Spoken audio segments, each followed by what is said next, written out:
हरे कृष्णा, राधे राधे। आप सभी का एक बार फिर से स्वागत है हमारे YouTube चैनल केशू शॉर्ट्स में। आज फिर से हम आपके लिए एक बहुत ही सुंदर कहानी लेकर आए हैं। कहानी को पूरा सुनिए, बीच में अधूरा न छोड़े और वीडियो को लाइक और शेयर जरूर करें। तो चलिए शुरू करते हैं आज की कहानी। बहुत प्राचीन समय की बात है। कन्याकुब्ज नामक पवित्र नगर में एक अत्यंत गुणवान, शांत स्वभाव का, वेद शास्त्रों का ज्ञाता ब्राह्मण रहता था और उनका नाम था अजामिल। जन्म से ही वह बहुत धर्मप्रिय था। प्रतिदिन ब्रह्म मुहूर्त में उठकर गायत्री जप करता, गंगा स्नान कर यज्ञ हवन करता और माता पिता की सेवा में लगा रहता। उसके मन में धर्म और भक्ति का स्वाभाविक संस्कार था। उसके गुरुजन उसे प्रेम से शांत, सरल और सच्चरित्र कहते थे। उसके जीवन में कोई दोष नहीं था। वह जब तब दान और पूजा में ही अपना जीवन बिताता था। लेकिन इस संसार में कौन जानता है कि कौन सा क्षण किस दिशा में जीवन को बहा ले जाए। एक दिन अजामिल जंगल में लकड़ी लेने गया। वहां उसने एक अत्यंत नीच कुल की स्त्री को एक दुराचारी पुरुष के साथ अशोभनीय अवस्था में देखा। वह दृश्य उसकी आत्मा को भीतर तक झकझोर गया। उसका विवेक क्षण भर के लिए ढक गया और उसके भीतर सुप्त कामना जाग उठी। कालचक्र घूम गया। उसके संस्कार कमजोर पड़ गए और वह उस स्त्री के रूप मोह में फंस गया। धीरे धीरे उसने अपना संपूर्ण साधु जीवन छोड़ दिया और उस स्त्री के साथ रहने लगा। समय बीता। उसके माता पिता दुख से प्राण त्याग गए। अजामिल, जो जन्म से ब्राह्मण था, अब चोरी, छल कपट, मदिरापान और अनाचार में लिप्त हो गया।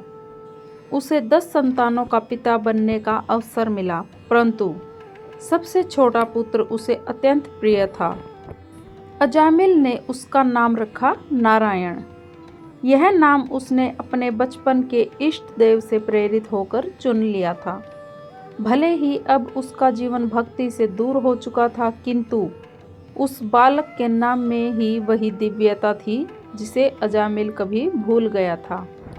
वर्षों बीत गए। अजामिल वृद्ध और दुर्बल हो गया। अब उसके शरीर में शक्ति नहीं थी। वह बिस्तर पर पड़ा करहा रहा था। उसका अंत समय निकट आ गया था। पापों का बोझ उसे भीतर से खा रहा था। मृत्यु की आहट पास आती जा रही थी। उस दिन वातावरण अत्यंत भयावह था। घर के कोने कोने में अंधकार था। हवा भारी थी। अचानक कमरे के भीतर तेज गर्जना हुई, मानो मृत्यु स्वयं उसके द्वार पर आ खड़ी हो। यमपुरी से 3 भयानक यमदूत प्रकट हुए। उनकी आंखें अंगारों की तरह लाल थी। देह विशाल, कवच काला और हाथों में भयावह फंदे थे। उनके दर्शन मात्र से ही साधारण मनुष्य का हृदय कांप जाता। वे अजामिल के पापों की गणना लेकर आए थे। उन्होंने उसके बिस्तर के पास पहुंचकर कठोर स्वर में कहा, अब इस पापी का प्राण ले चलने का समय आ गया है। वे आगे बढ़े और अजामिल को बांधने लगे। उनके फंदे उसके सूखे शरीर पर कसने लगे। मृत्यु का भय उसकी आंखों में उतर गया। उसी समय उसका छोटा पुत्र नन्हा नारायण पास ही खेल रहा था। अजामिल भय से काँप रहा था और अपने प्राण निकलते हुए महसूस कर रहा था। उस घड़ी उसके भीतर से अनजाने में पुकार निकली, नारायण नारायण, मेरे बच्चे इधर आओ। उसने बेटे को पुकारा, परंतु उसी क्षण उसने परमात्मा का दिव्य नाम उच्चारित कर दिया। उसके मुख से निकला यही नाम उसके जीवन का सबसे पवित्र क्षण बन गया। अचानक कमरे में दिव्य प्रकाश फैल गया। यमदूतों की आंखें चौंधिया गई। भयंकर अंधकार में एक तेजोमय आभा प्रकट हुई। उस प्रकाश से 4 दिव्य पुरुष उतरे, भगवान विष्णु के पार्षद, जिन्हें विष्णु दूत कहा जाता है। उनके शरीर चंद्रमा के समान उज्ज्वल थे। उन्होंने पीताम्बर धारण किया था और हाथों में शंख, चक्र, गदा और पद्म थे। उनके मुख पर दया और सौम्यता छलक रही थी। वे धरती पर उतरते ही बोले, इस पुरुष को स्पर्श मत करो, यह अभी मृत्यु का अधिकारी नहीं है। यमदूत क्रोधित होकर बोले, यह निकृष्ट पापी है, ब्राह्मण होकर पाप कर्म में लीन रहा, इसे हमें ले जाने का आदेश प्राप्त है। विष्णु दूत शांत स्वर में कहने लगे, तुम्हारा विधान अलग है, परंतु भगवान का विधान सर्वश्रेष्ठ है। अजामिल ने अभी अभी नारायण नाम का उच्चारण किया है। भगवान के नाम का एक बार भी उच्चारण, चाहे अनजाने में ही क्यों न हो, पापों को नष्ट कर देता है। जिस क्षण इसने अपने पुत्र को पुकारा, उसी क्षण इसका उद्धार हुआ। यमदूत इस तर्क को झुटला नहीं सके और वे निरुत्तर हो गए और अपने स्वामी के आदेश लेने यमपुरी को लौट गए। कमरे में दिव्य प्रकाश अब और भी गहरा हो गया था। विष्णु दूतों के पीछे आकाश में एक अद्भुत तेज प्रकट हुआ। बादलों के बीच दिव्य रूप से स्वयं भगवान नारायण खड़े थे। 4 भुजाएं, शंख, चक्र, गदा, पद्म से अलंकृत, नेत्रों में महासागर जैसी करुणा और मुख पर कृपा की अनंत धारा। अजामिल ने कांपते हुए उन्हें देखा। उसका हृदय रो पड़ा। वह सिसकते हुए बोला, प्रभु, मैंने जीवन व्यर्थ कर दिया, पर आपने एक बार नाम लेने पर भी मुझ पर दया कर दी। विष्णु दूतों ने कोमलता से कहा, तुम्हें नया जीवन मिला है, अब शेष समय प्रभु के नाम में बिताओ, अपने अंतर को शुद्ध करो, यही अवसर तुम्हारा उद्धार करेगा। अजामिल नई चेतना के साथ उठा। वह गंगा तट चला गया और वहाँ जप, ध्यान और भक्ति में लीन हो गया।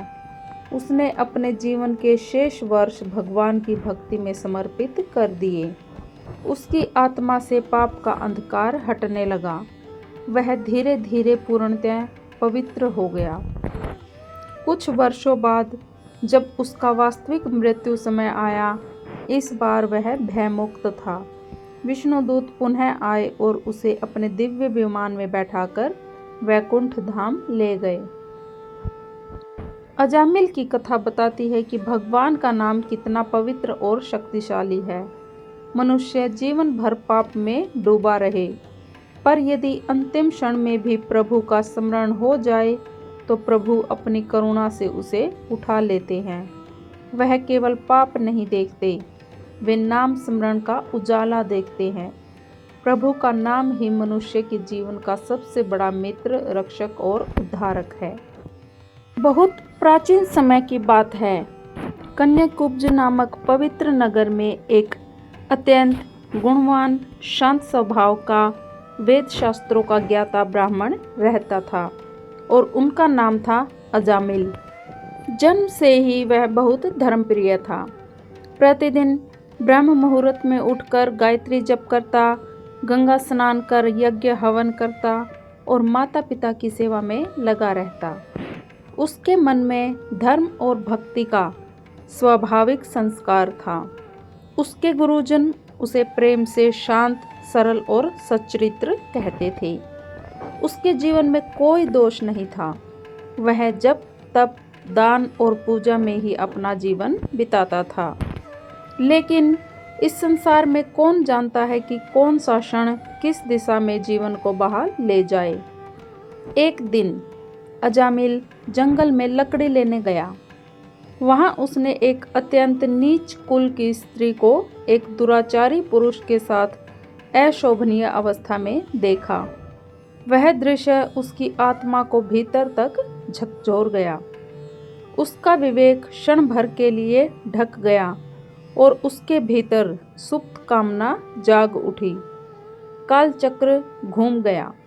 उसके संस्कार कमजोर पड़ गए और वह उस स्त्री के रूप मोह में फंस गया। धीरे धीरे उसने अपना संपूर्ण साधु जीवन छोड़ दिया और उस स्त्री के साथ रहने लगा।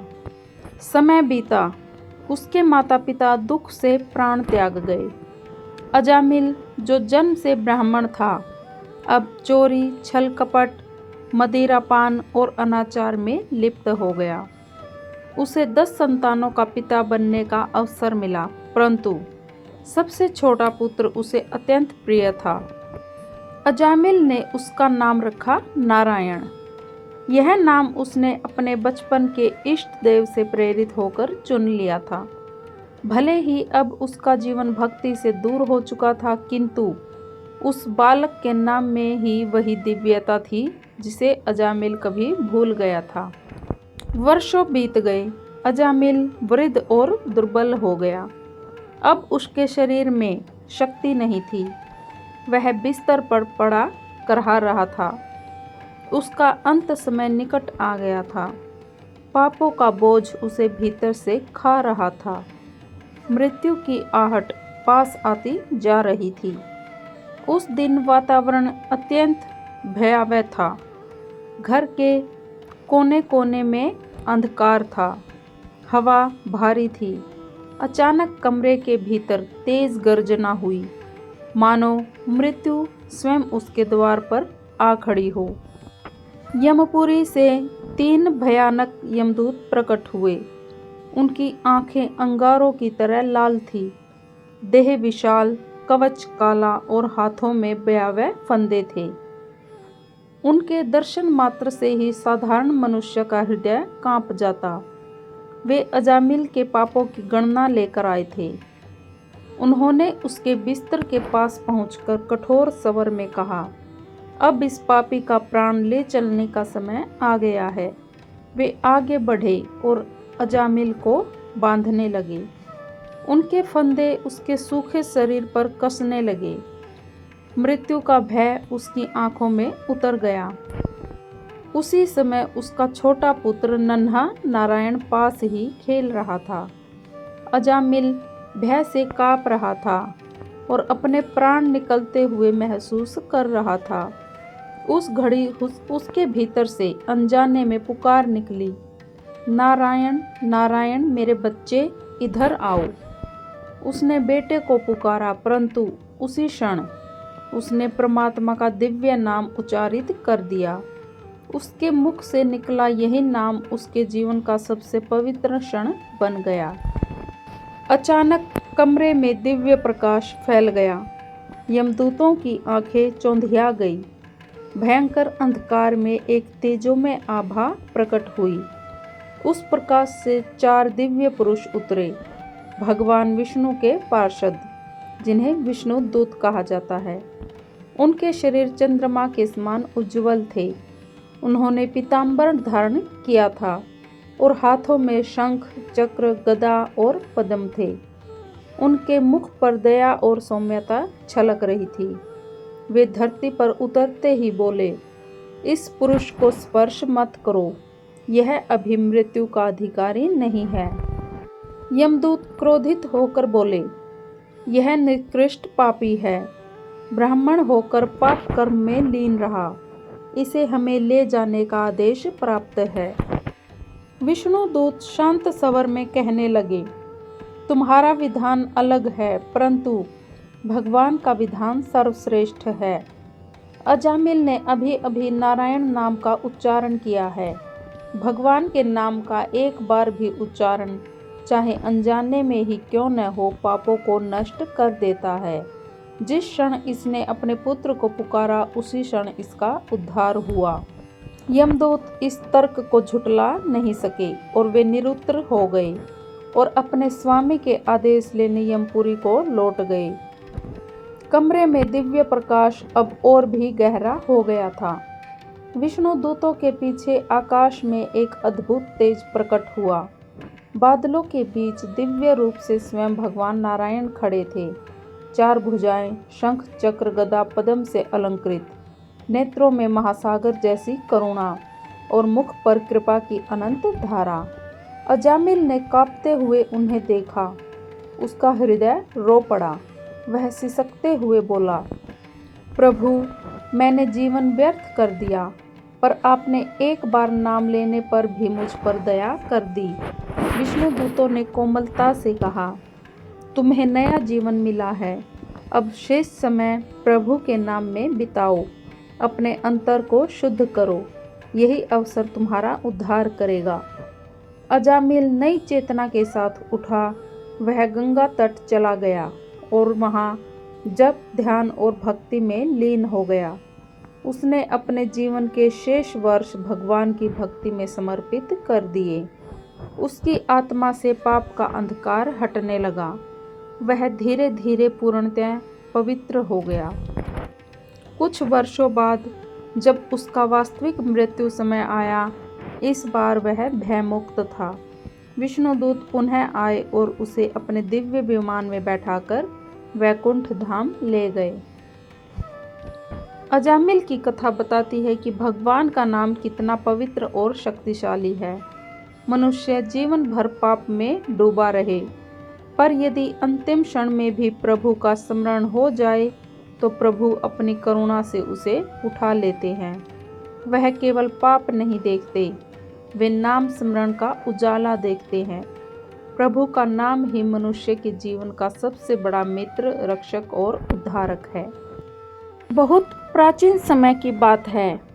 कन्याकुब्ज नामक पवित्र नगर में एक अत्यंत गुणवान, शांत स्वभाव का, वेद शास्त्रों का ज्ञाता ब्राह्मण रहता था और उनका नाम था अजामिल। जन्म से ही वह बहुत धर्मप्रिय था। प्रतिदिन ब्रह्म मुहूर्त में उठकर गायत्री जप करता, गंगा स्नान कर यज्ञ हवन करता और माता पिता की सेवा में लगा रहता। उसके मन में धर्म और भक्ति का स्वाभाविक संस्कार था। उसके गुरुजन उसे प्रेम से शांत, सरल और सच्चरित्र कहते थे। उसके जीवन में कोई दोष नहीं था। वह जप, तप, दान और पूजा में ही अपना जीवन बिताता था। लेकिन इस संसार में कौन जानता है कि कौन सा क्षण किस दिशा में जीवन को बहा ले जाए। एक दिन अजामिल जंगल में लकड़ी लेने गया। वहां उसने एक अत्यंत नीच कुल की स्त्री को एक दुराचारी पुरुष के साथ अशोभनीय अवस्था में देखा। वह दृश्य उसकी आत्मा को भीतर तक झकझोर गया। उसका विवेक क्षण भर के लिए ढक गया और उसके भीतर सुप्त कामना जाग उठी। कालचक्र घूम गया। उसके संस्कार कमजोर पड़ गए और वह उस स्त्री के रूप मोह में फंस गया। धीरे धीरे उसने अपना संपूर्ण साधु जीवन छोड़ दिया और उस स्त्री के साथ रहने लगा। समय बीता। उसके माता पिता दुख से प्राण त्याग गए। अजामिल, जो जन्म से ब्राह्मण था, अब चोरी, छल कपट, मदिरापान और अनाचार में लिप्त हो गया। उसे 10 संतानों का पिता बनने का अवसर मिला, परंतु सबसे छोटा पुत्र उसे अत्यंत प्रिय था। अजामिल ने उसका नाम रखा नारायण। यह नाम उसने अपने बचपन के इष्ट देव से प्रेरित होकर चुन लिया था। भले ही अब उसका जीवन भक्ति से दूर हो चुका था, किंतु उस बालक के नाम में ही वही दिव्यता थी जिसे अजामिल कभी भूल गया था। वर्षों बीत गए। अजामिल वृद्ध और दुर्बल हो गया। अब उसके शरीर में शक्ति नहीं थी। वह बिस्तर पर पड़ा करहा रहा था। उसका अंत समय निकट आ गया था। पापों का बोझ उसे भीतर से खा रहा था। मृत्यु की आहट पास आती जा रही थी। उस दिन वातावरण अत्यंत भयावह था। घर के कोने कोने में अंधकार था। हवा भारी थी। अचानक कमरे के भीतर तेज गर्जना हुई, मानो मृत्यु स्वयं उसके द्वार पर आ खड़ी हो। यमपुरी से 3 भयानक यमदूत प्रकट हुए। उनकी आंखें अंगारों की तरह लाल थी, देह विशाल, कवच काला और हाथों में भयावह फंदे थे। उनके दर्शन मात्र से ही साधारण मनुष्य का हृदय कांप जाता। वे अजामिल के पापों की गणना लेकर आए थे। उन्होंने उसके बिस्तर के पास पहुंचकर कठोर स्वर में कहा, अब इस पापी का प्राण ले चलने का समय आ गया है। वे आगे बढ़े और अजामिल को बांधने लगे। उनके फंदे उसके सूखे शरीर पर कसने लगे। मृत्यु का भय उसकी आंखों में उतर गया। उसी समय उसका छोटा पुत्र नन्हा नारायण पास ही खेल रहा था। अजामिल भय से काँप रहा था और अपने प्राण निकलते हुए महसूस कर रहा था। उस घड़ी उसके भीतर से अनजाने में पुकार निकली, नारायण नारायण मेरे बच्चे, इधर आओ। उसने बेटे को पुकारा, परंतु उसी क्षण उसने परमात्मा का दिव्य नाम उच्चारित कर दिया। उसके मुख से निकला यही नाम उसके जीवन का सबसे पवित्र क्षण बन गया। अचानक कमरे में दिव्य प्रकाश फैल गया। यमदूतों की आंखें चौंधिया गई। भयंकर अंधकार में एक तेजोमय आभा प्रकट हुई।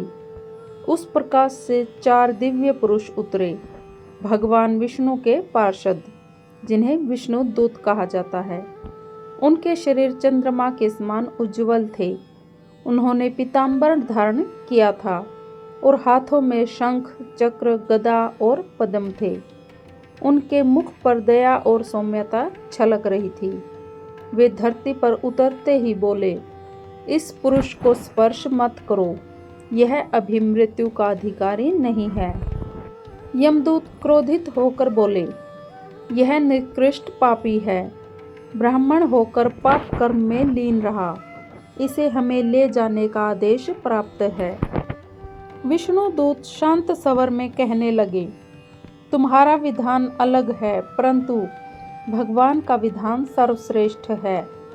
अजामिल ने अभी अभी नारायण नाम का उच्चारण किया है। भगवान के नाम का एक बार भी उच्चारण, चाहे अनजाने में ही क्यों न हो, पापों को नष्ट कर देता है। जिस क्षण इसने अपने पुत्र को पुकारा, उसी क्षण इसका उद्धार हुआ। यमदूत इस तर्क को झुटला नहीं सके और वे निरुत्तर हो गए और अपने स्वामी के आदेश लेने यमपुरी को लौट गए। कमरे में दिव्य प्रकाश अब और भी गहरा हो गया था। विष्णु दूतों के पीछे आकाश में एक अद्भुत तेज प्रकट हुआ। बादलों के बीच दिव्य रूप से स्वयं भगवान नारायण खड़े थे। 4 भुजाएं, शंख, चक्र, गदा, पद्म से अलंकृत, नेत्रों में महासागर जैसी करुणा और मुख पर कृपा की अनंत धारा। अजामिल ने कांपते हुए उन्हें देखा। उसका हृदय रो पड़ा। वह सिसकते हुए बोला, प्रभु, मैंने जीवन व्यर्थ कर दिया, पर आपने एक बार नाम लेने पर भी मुझ पर दया कर दी। विष्णु दूतों ने कोमलता से कहा, तुम्हें नया जीवन मिला है। अब शेष समय प्रभु के नाम में बिताओ, अपने अंतर को शुद्ध करो, यही अवसर तुम्हारा उद्धार करेगा। अजामिल नई चेतना के साथ उठा। वह गंगा तट चला गया और वहाँ जप, ध्यान और भक्ति में लीन हो गया। उसने अपने जीवन के शेष वर्ष भगवान की भक्ति में समर्पित कर दिए। उसकी आत्मा से पाप का अंधकार हटने लगा। वह धीरे धीरे पूर्णतः पवित्र हो गया। कुछ वर्षों बाद जब उसका वास्तविक मृत्यु समय आया, इस बार वह भयमुक्त था। विष्णुदूत पुनः आए और उसे अपने दिव्य विमान में बैठाकर वैकुंठ धाम ले गए। अजामिल की कथा बताती है कि भगवान का नाम कितना पवित्र और शक्तिशाली है। मनुष्य जीवन भर पाप में डूबा रहे, पर यदि अंतिम क्षण में भी प्रभु का स्मरण हो जाए तो प्रभु अपनी करुणा से उसे उठा लेते हैं। वह केवल पाप नहीं देखते, वे नाम स्मरण का उजाला देखते हैं। प्रभु का नाम ही मनुष्य के जीवन का सबसे बड़ा मित्र, रक्षक और उद्धारक है। बहुत प्राचीन समय की बात है। कन्याकुब्ज नामक पवित्र नगर में एक अत्यंत गुणवान, शांत स्वभाव का, वेद शास्त्रों का ज्ञाता ब्राह्मण रहता था और उनका नाम था अजामिल। जन्म से ही वह बहुत धर्मप्रिय था। प्रतिदिन ब्रह्म मुहूर्त में उठकर गायत्री जप करता, गंगा स्नान कर यज्ञ हवन करता और माता पिता की सेवा में लगा रहता। उसके मन में धर्म और भक्ति का स्वाभाविक संस्कार था। उसके गुरुजन उसे प्रेम से शांत, सरल और सच्चरित्र कहते थे। उसके जीवन में कोई दोष नहीं था। वह जब तब दान और पूजा में ही अपना जीवन बिताता था। लेकिन इस संसार में कौन जानता है कि कौन सा क्षण किस दिशा में जीवन को बहा ले जाए। एक दिन अजामिल जंगल में लकड़ी लेने गया।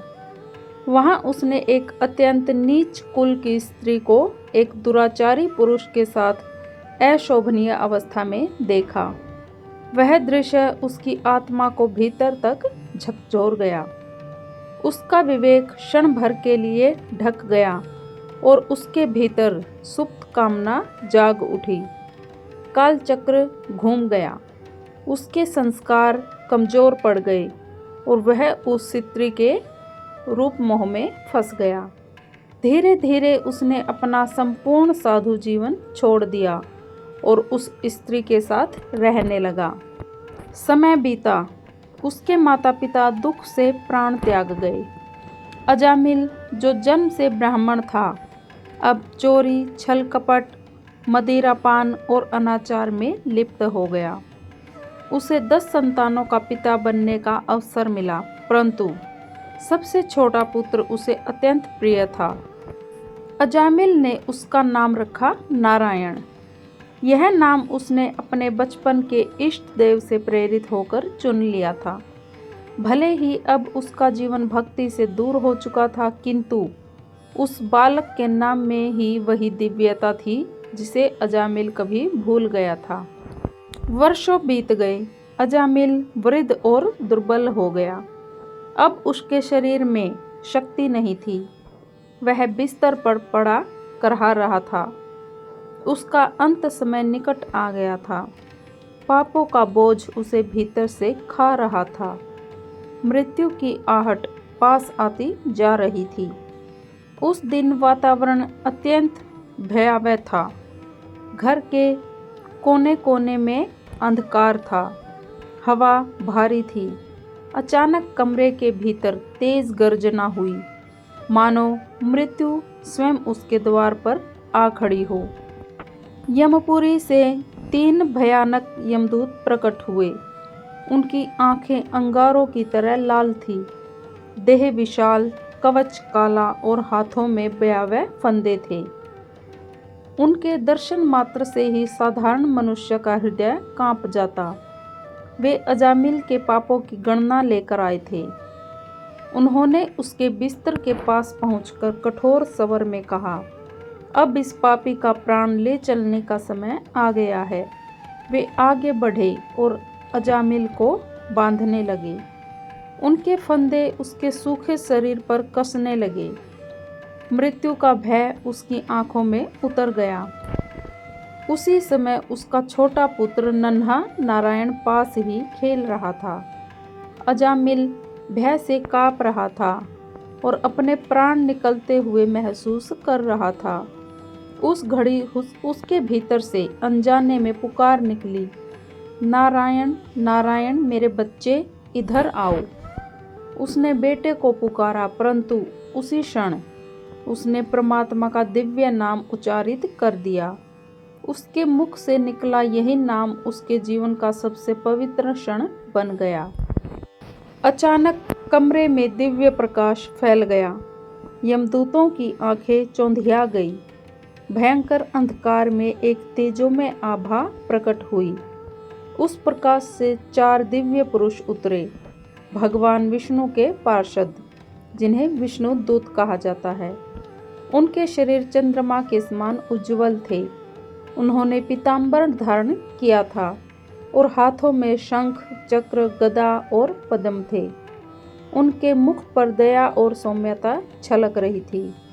वे धरती पर उतरते ही बोले, इस पुरुष को स्पर्श मत करो, यह अभी मृत्यु का अधिकारी नहीं है। यमदूत क्रोधित होकर बोले, यह निकृष्ट पापी है। ब्राह्मण होकर पाप कर्म में लीन रहा। इसे हमें ले जाने का आदेश प्राप्त है। विष्णुदूत शांत स्वर में कहने लगे, तुम्हारा विधान अलग है, परंतु भगवान का विधान सर्वश्रेष्ठ है। अजामिल ने अभी अभी नारायण नाम का उच्चारण किया है। भगवान के नाम का एक बार भी उच्चारण, चाहे अनजाने में ही क्यों न हो, पापों को नष्ट कर देता है। जिस क्षण इसने अपने पुत्र को पुकारा, उसी क्षण इसका उद्धार हुआ। यमदूत इस तर्क को झुठला नहीं सके और वे निरुत्तर हो गए और अपने स्वामी के आदेश लेने यमपुरी को लौट गए। कमरे में दिव्य प्रकाश अब और भी गहरा हो गया था। विष्णु दूतों के पीछे आकाश में एक अद्भुत तेज प्रकट हुआ। बादलों के बीच दिव्य रूप से स्वयं भगवान नारायण खड़े थे। 4 भुजाएं, शंख चक्र गदा पद्म से अलंकृत, नेत्रों में महासागर जैसी करुणा और मुख पर कृपा की अनंत धारा। अजामिल ने कांपते हुए उन्हें देखा। उसका हृदय रो पड़ा। वह सिसकते हुए बोला, प्रभु, मैंने जीवन व्यर्थ कर दिया, पर आपने एक बार नाम लेने पर भी मुझ पर दया कर दी। विष्णु दूतों ने कोमलता से कहा, तुम्हें नया जीवन मिला।